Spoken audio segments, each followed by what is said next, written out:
تفسیر دیکھیے، پارہ نمبر 4 ہے، سورہ آل عمران، آیت نمبر 172 سے۔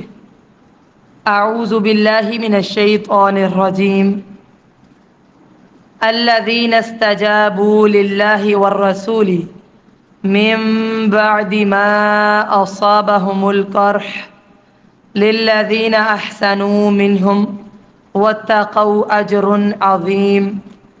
وہ جنہوں نے اللہ اور رسول کا حکم مانا اس کے بعد کہ انہیں زخم پہنچا، ان میں سے ان لوگوں کے لیے جنہوں نے نیکی کی اور متقی بنے بہت بڑا اجر ہے۔ یہ آیت اس کا ایک پس منظر ہے۔ وہ کیا ہے جی؟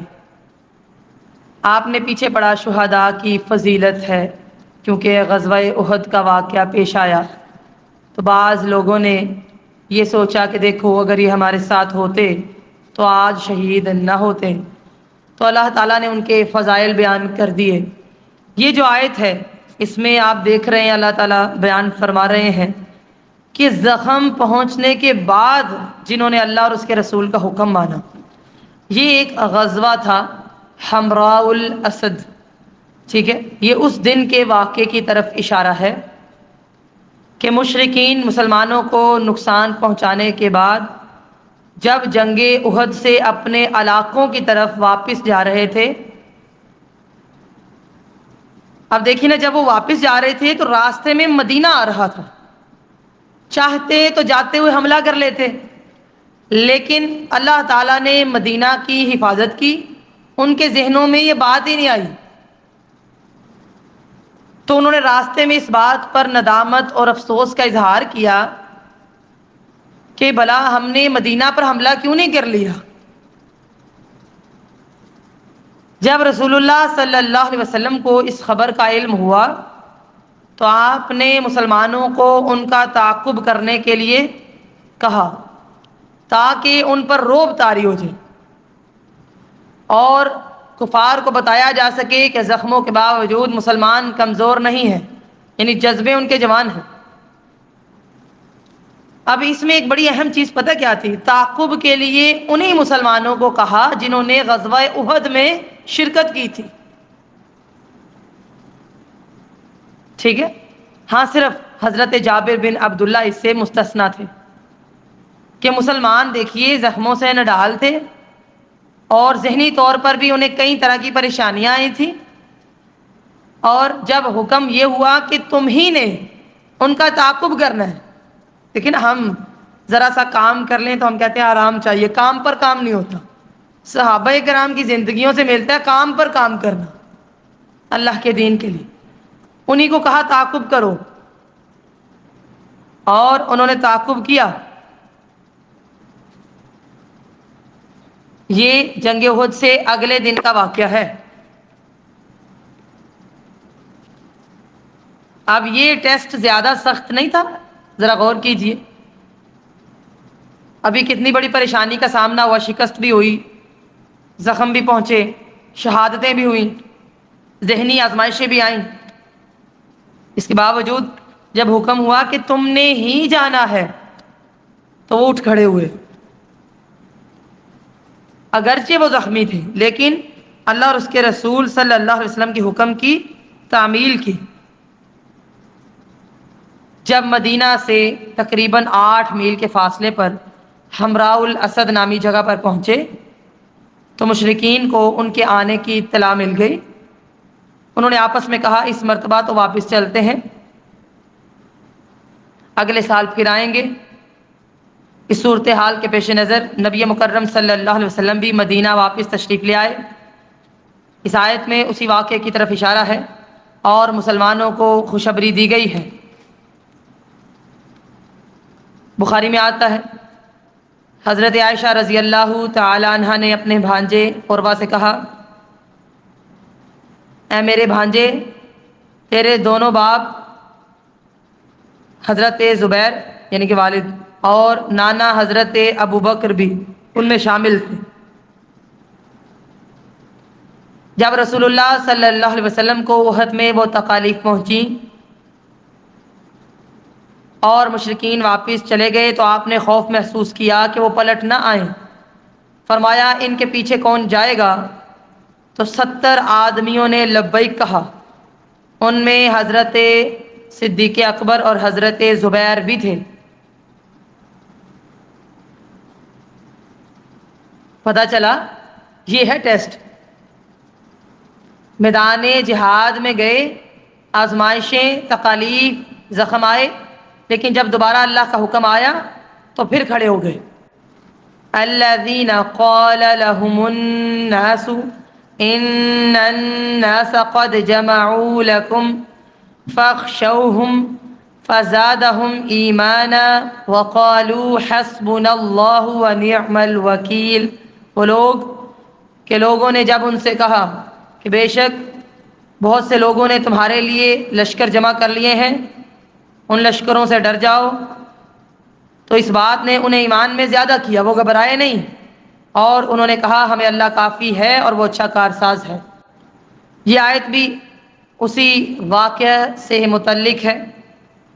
وہ اس طرح کہ جب ابو سفیان کو جو اس وقت مشرکین کی قیادت کر رہا تھا، مسلمانوں کے تعاقب کی اطلاع ملی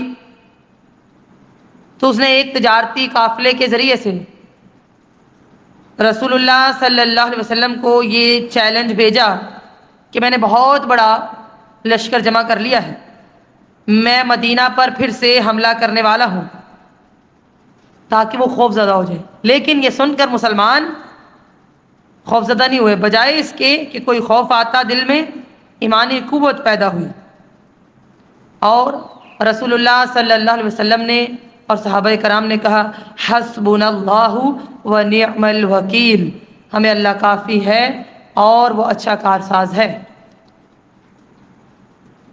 یہاں سے ایک بات سمجھ آتی ہے کہ صرف ہم تو پڑھتے ہیں نا حسبنا اللہ، نہیں، کچھ کر کے بھی دکھانا پڑتا ہے، ثابت کرنا پڑتا ہے کہ ہمیں اللہ ہی کافی ہے۔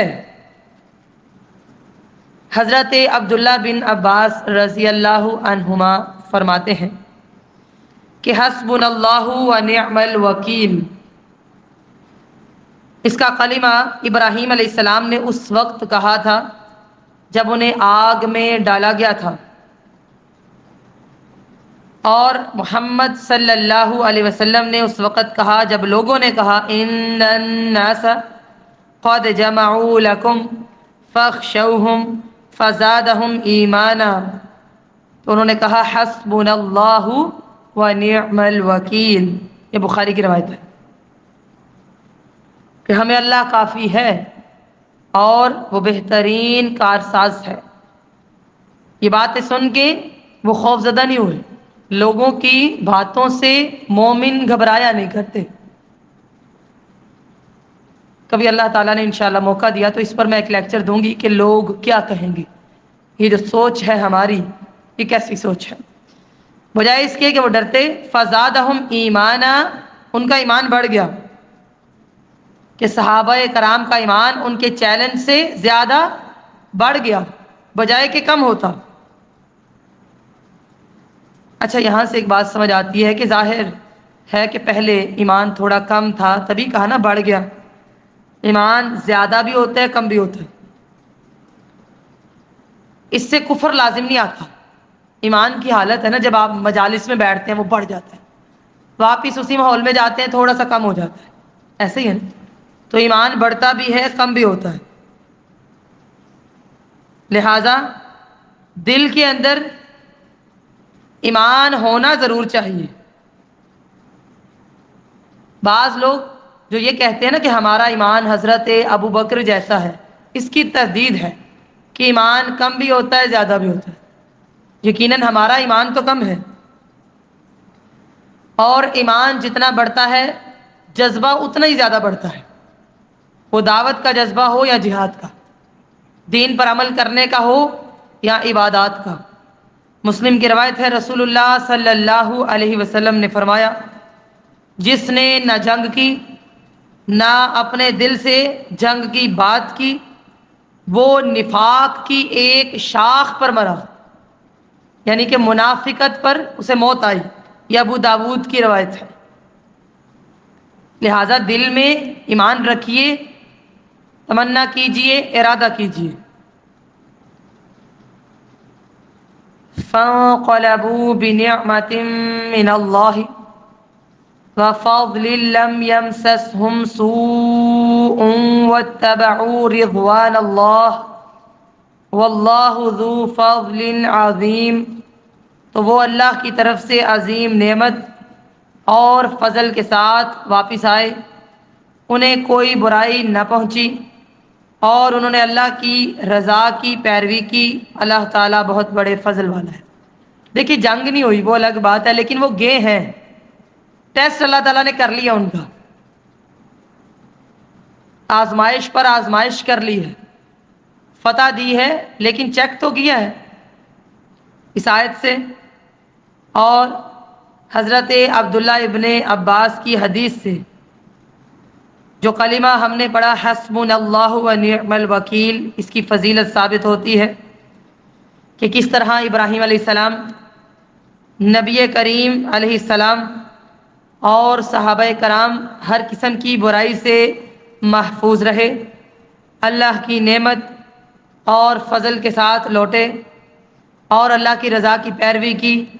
اس لیے ہر مصیبت کے وقت اس وظیفے کا جو معنی ہے اس کا خیال کرتے ہوئے دل اور زبان کو ایک کر کے اسے کثرت سے پڑھنا چاہیے، اس پر عمل بھی کرنا چاہیے، فائدہ حاصل ہوگا انشاءاللہ۔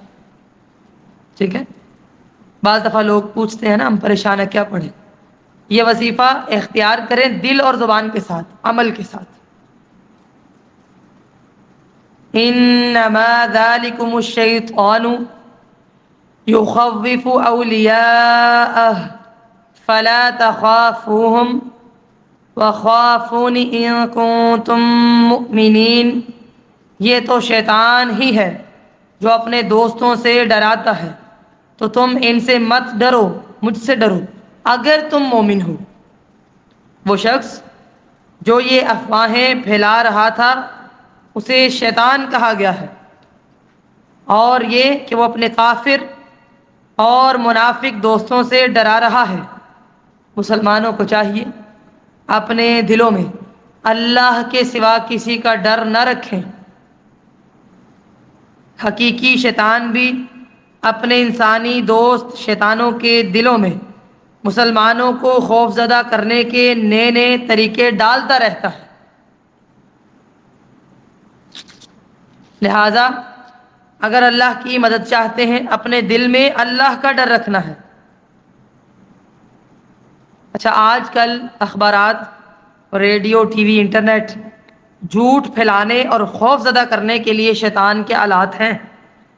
بعض دفعہ لوگ چند لائکس حاصل کرنے کے لیے کیسی کیسی افواہیں پھیلاتے ہیں۔ مومنوں کو ان خبروں سے ڈرنے کی بجائے اللہ پر بھروسہ کرنا چاہیے۔ ٹھیک ہے، شیاطین ایسے کام کرتے ہیں۔ سورۃ الانعام آیت نمبر 112 میں آتا ہے وَكَذَلِكَ جَعَلْنَا لِكُلِّ نَبِيٍّ عَدُوًّا شَيَاطِينَ الْإِنسِ وَالْجِنِّ يُوحِي بَعْضُهُمْ إِلَى بَعْضٍ زُخْرُفَ الْقَوْلِ غُرُورًا وَلَوْ شَاءَ رَبُّكَ مَا فَعَلُوهُ فَذَرْهُمْ وَمَا يَفْتَرُونَ۔ اور اسی طرح ہم نے انسانوں اور جنوں میں سے شیاطین ہر نبی کے دشمن بنائے ہیں، ان میں سے ہر ایک دوسرے کے کان میں چکنی باتیں ڈالتا ہے جو بظاہر بڑی اچھی لگتی ہیں لیکن جھوٹ پر مبنی ہوتی ہیں، اور اگر آپ کا رب چاہتا تو وہ یہ کام کرتے ہی نہ۔ لہذا جو لوگ یہ جھوٹ بولتے ہیں، جھوٹ گڑھ رہے ہیں، اس کو آپ رہنے دیجیے۔ آج کل بھی یہ آزمائش ہوتی ہے۔ ایک مومن کا کردار کیا ہے جی؟ اس کو اللہ پر بھروسہ کرنا چاہیے۔ بہت سے لوگ ہر وقت مختلف چینل دیکھتے رہتے ہیں، ولاگز دیکھتے ہیں، کہتے ہیں جی یہ یوٹیوبرز بتا رہے ہیں آئندہ سالوں میں ایسے ہو جائے گا، ایسے ہو جائے گا۔ بھئی کیا کر لیں گے آپ؟ اس قدر خوف و ہراس پھیلانے کی کیا ضرورت ہے؟ اگر آپ دین اسلام پر چل رہے ہیں تو آپ اللہ پر بھروسہ کیجیے۔ اللہ تعالیٰ قرآن مجید میں فرماتے ہیں، یہ آیات آپ نے مکمل لکھنی ہے، سورۃ الزمر آیت نمبر 36 سے 38 تک۔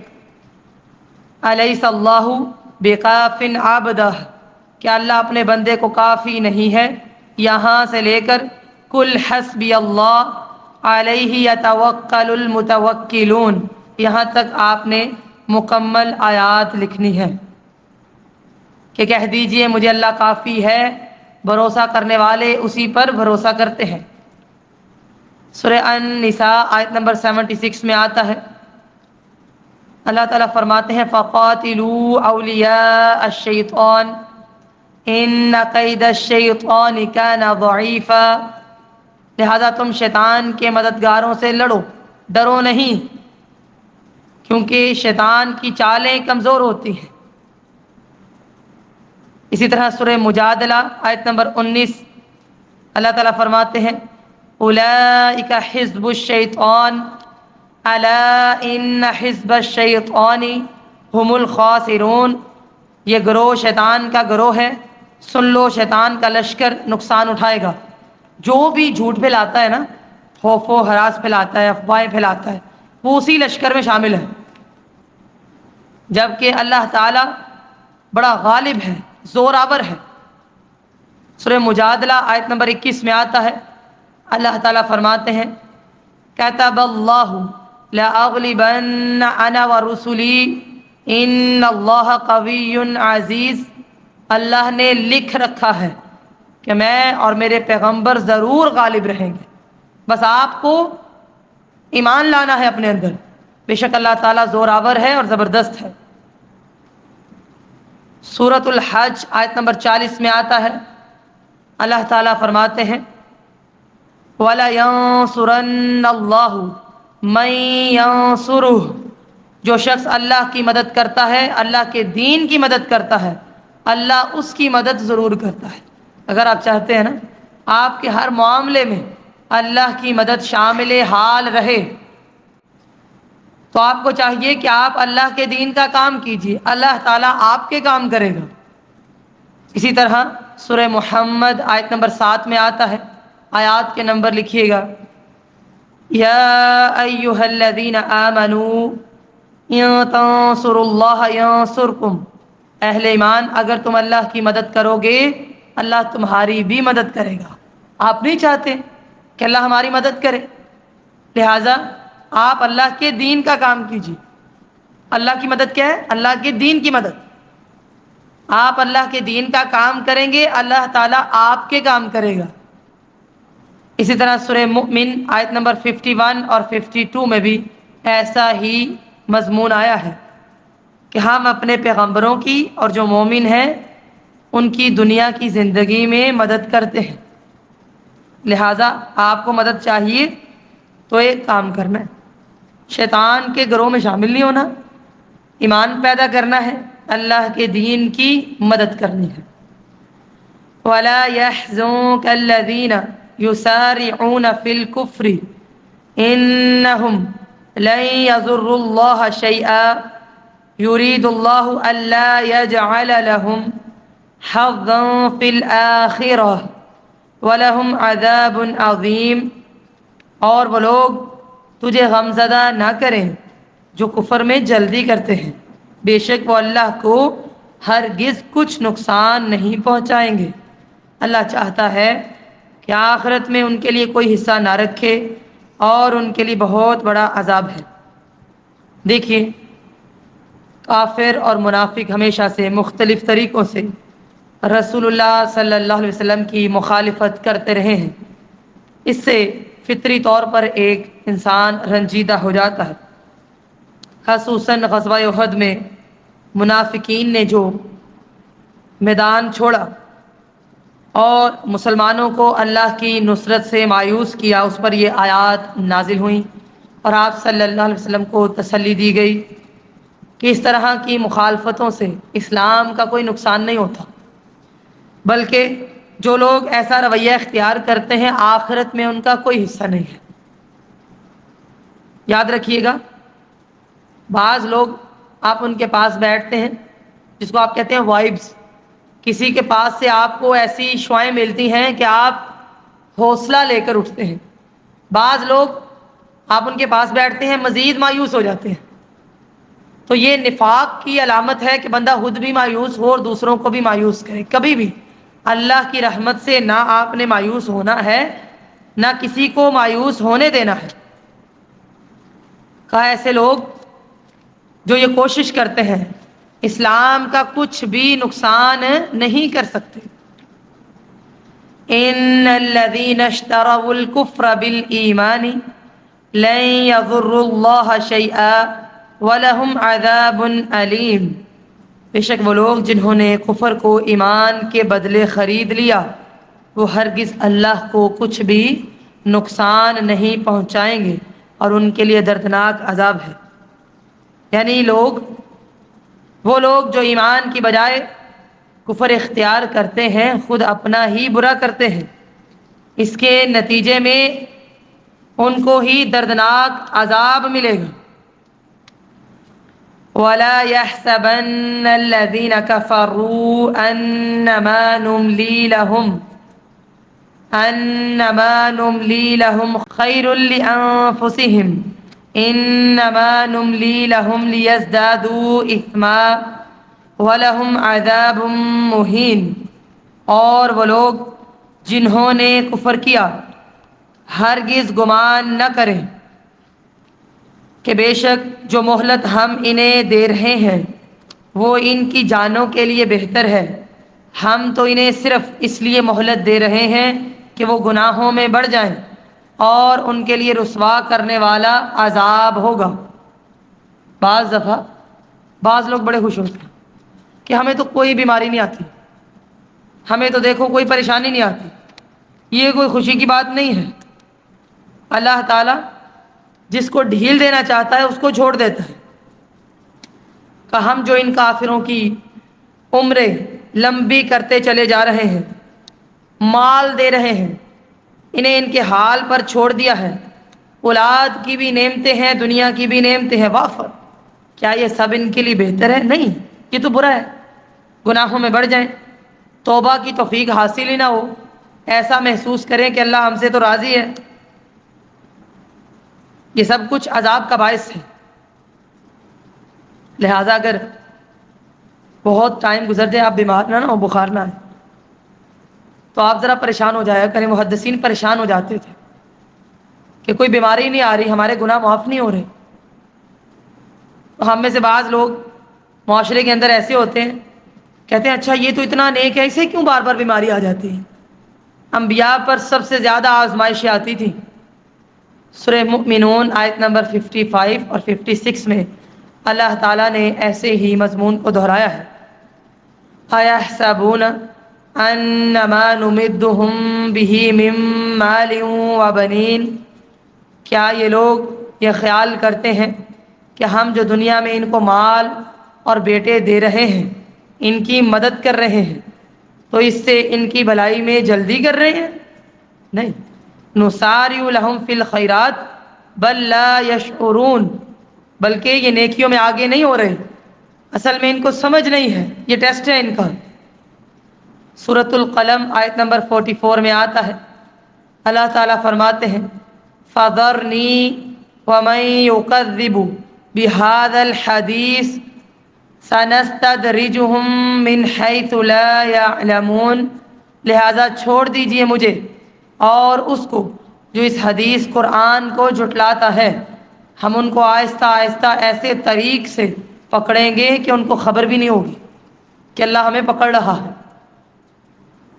سورہ التوبہ آیت نمبر 85 میں آتا ہے، اللہ تعالیٰ فرماتے ہیں وَلَا تُعْجِبْكَ أَمْوَالُهُمْ وَأَوْلَادُهُمْ إِنَّمَا يُرِيدُ اللَّهُ أَن يُعَذِّبَهُم بِهَا فِي الدُّنْيَا وَتَزْهَقَ أَنفُسُهُمْ وَهُمْ كَافِرُونَ۔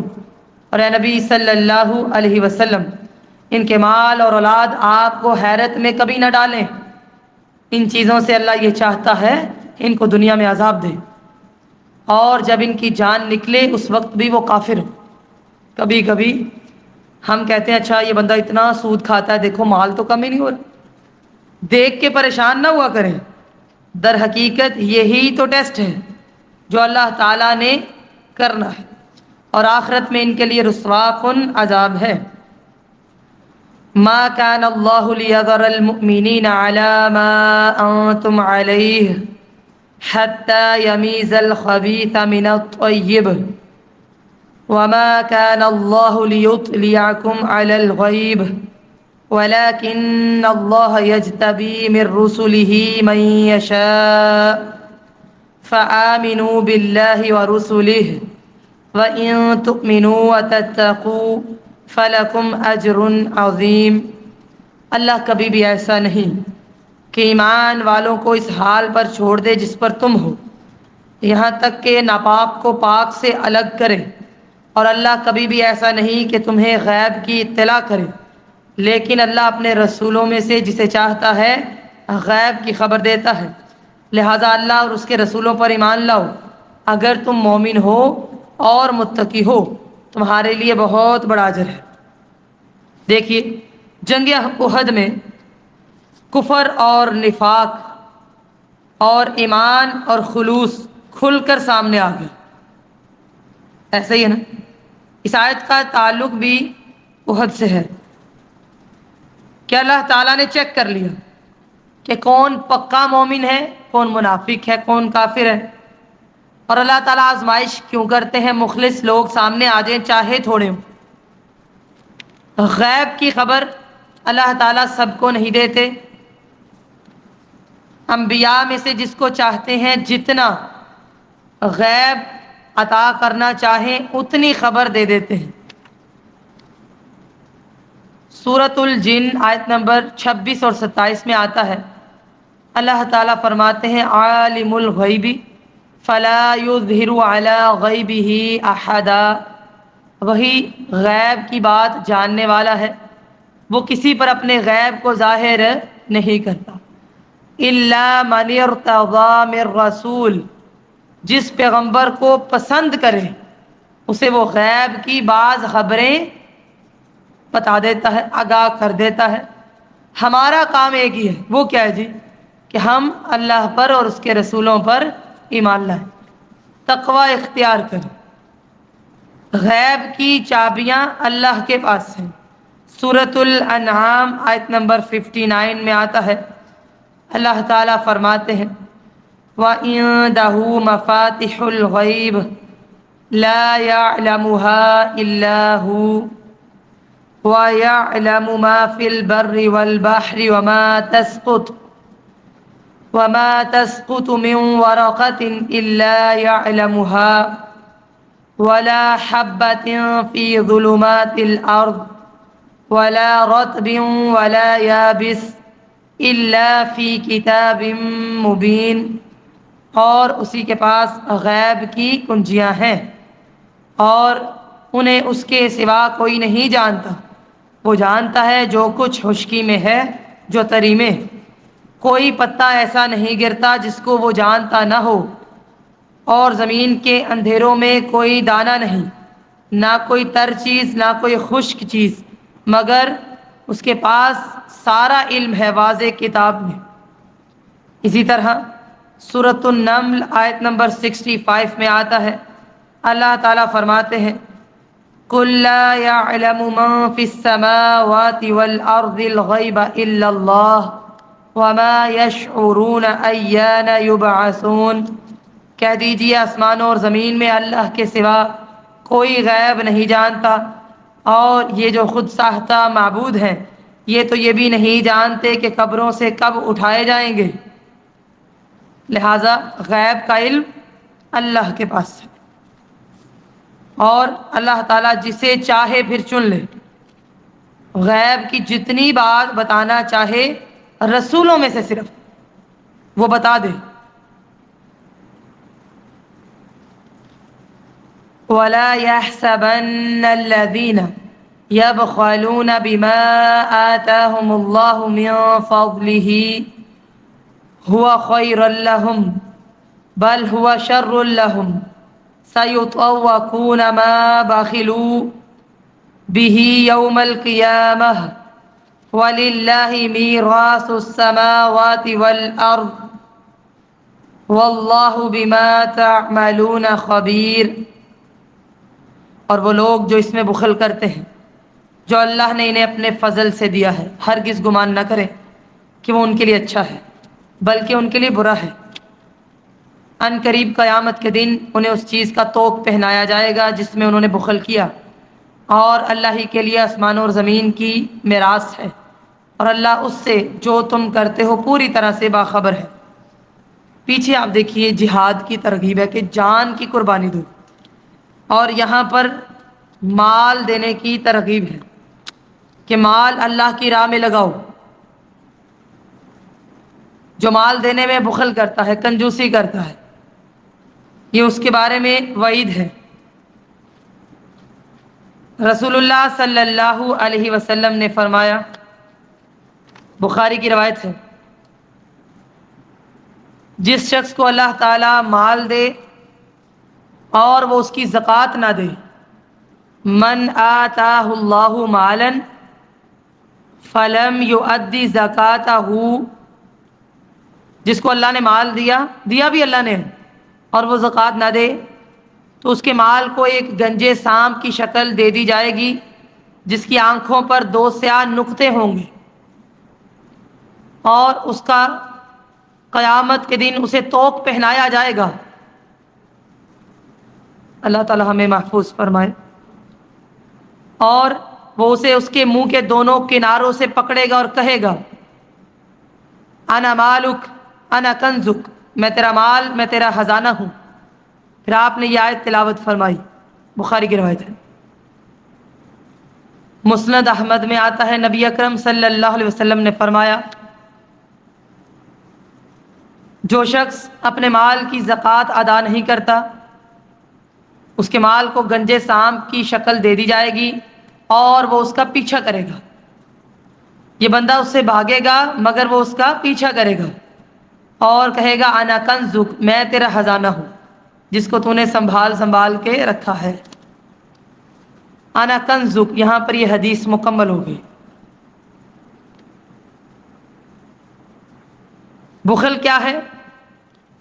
وہ حقوق ادا نہ کرنا جو انسان پر واجب ہے، مثلا گھر والوں پر خرچ کرنا، مہمان نوازی، دین کی تبلیغ اور اشاعت کے لیے خرچ کرنا، جہاد کی تیاری کے لیے خرچ کرنا، زکوٰۃ اور عشر دینا۔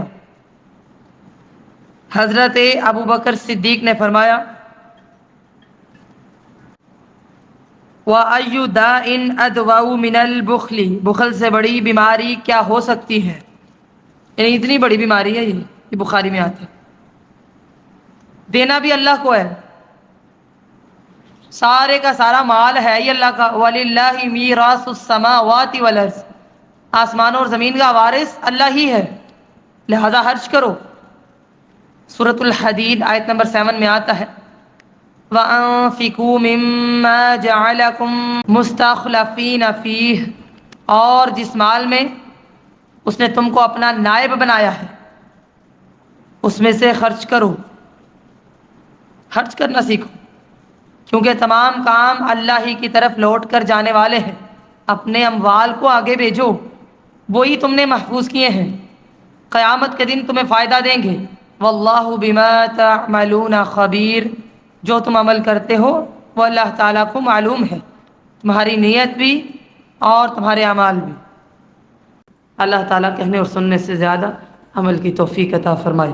سبحانک اللہم و بحمدک، نشہد ان لا الہ الا انت، نستغفرک و نتوب الیک۔ والسلام علیکم ورحمۃ اللہ وبرکاتہ۔